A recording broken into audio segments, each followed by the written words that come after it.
사실은 그 공과대생이죠. 그리고 그 직장도 그 엔지니어로서 출발을 했습니다. 그런데 그 우연찮은 기회에 주식 투자를 하게 되고 커다란 손실을 입어서 주식시장에 대해서 좀 관심을 갖고 주식시장에 입문하게 됐습니다.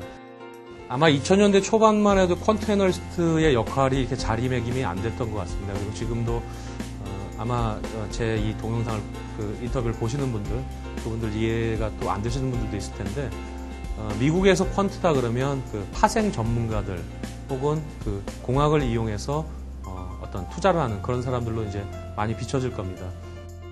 작년에는 뭐 여러 가지 이유로 약간 좀 그 부진했었던 적도 있습니다. 결국은 제가 얼만큼 그 주식시장 연구에 이제 집중할 수 있을 거냐, 그런 부분들이 결국은 그 성과랑 비례하는 거고요. 그 단계를 넘어섰죠. 그러니까 뭐 예전에 이제 언론하고 인터뷰했을 때도 그랬었는데, 언제 이제 회사를 그만두고 싶다라는 그 충동이 강하냐면, 여기서 이제 밤을 새고, 뭐 이제 주로 금요일 날 많이 밤을 샌다가 이제 토요일 날 아침에 들어가잖아요. 혹은 평일 날 밤을 새면 이제 옷을 갈아입고 와야 되니까. 그럼 이제 애들이 자고 있어요. 애들이 자고 있는데 꽤 오랫동안 못 본 것 같다는 이제 느낌이 들죠. 그리고 애들 이제 몸이 이제 쑥 커져 있고요.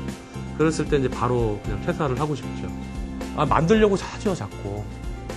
그러니까 뭐 하나TV에서 뭐죠, 그 독거진 나오는 거, 최고의 사랑 뭐 이런 것도 연타로 막 보기도 하고.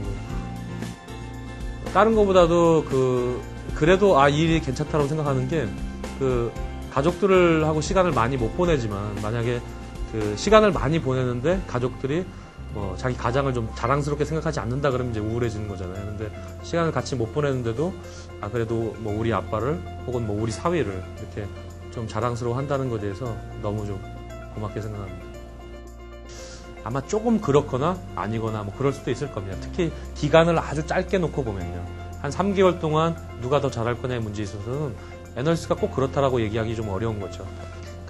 다만 이제 애널리스트가 꼭 필요한 이유는, 아마 그 주가가 앞으로 올라갈 것 같다, 내려갈 것 같다, 이렇게 전망을 하거나, 지금 한국 경제가 어떻고, 그 다음에 뭐 세계 경제가 어떻다라고 얘기하는 분들은 전국에 아마 10만 명 이상은 있을 겁니다. 다만 그 논리를 체계적으로, 과학적으로 풀어가는 사람들은 애널리스트 말고는 많이는 없겠죠.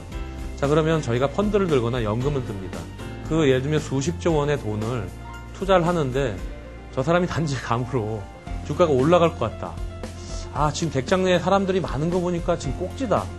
이런 얘기를 가지고 투자를 했다면 그 사람은 선량한 관리자는 아니겠죠. 뭔가 합리적인 기반이 있어야 되지 않습니까? 그런 걸 위해서 뭔가 연구자들, 과학적인 근거들을 만드는 사람들이 필요한 거죠. 애널리스트는 뭔가 해안을 가지려고 노력은 하지만 그렇지 못할 경우도 굉장히 많고요. 단기적인 어떤 시황 혹은 주가의 방향을 거꾸로 예상할 때도 굉장히 많습니다. 다만 그들이 꼭 필요한 것은 누군가 예를 들면 과학적인 기반을, 체계적인 기반을 그 다음에 만들어줄 거냐. 그래서 실제로 그 자금의 운용자가 정말 선량한 관리자로서 합리적인 판단의 기반을 얻을 수 있는 그런 어떤 리서치 자료를 만드는 게 사실 애널리스트의 역할이고요. 그러니까 방법론이라는 건 사실 그 사람한테, 자기한테 맞는 것이 있는 것이, 아주 구체적인 방법론은 뭐 일반 원칙은 없다고 생각합니다.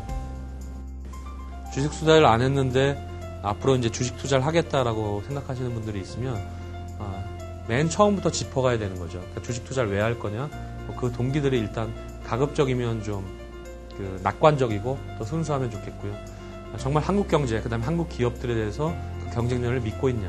그래서 한국 주시장이 정말 뻗어갈 수 있을 거냐를 생각해 본다면 뭐 장기적으로 주식을 하시는 게 좋다라고 생각합니다.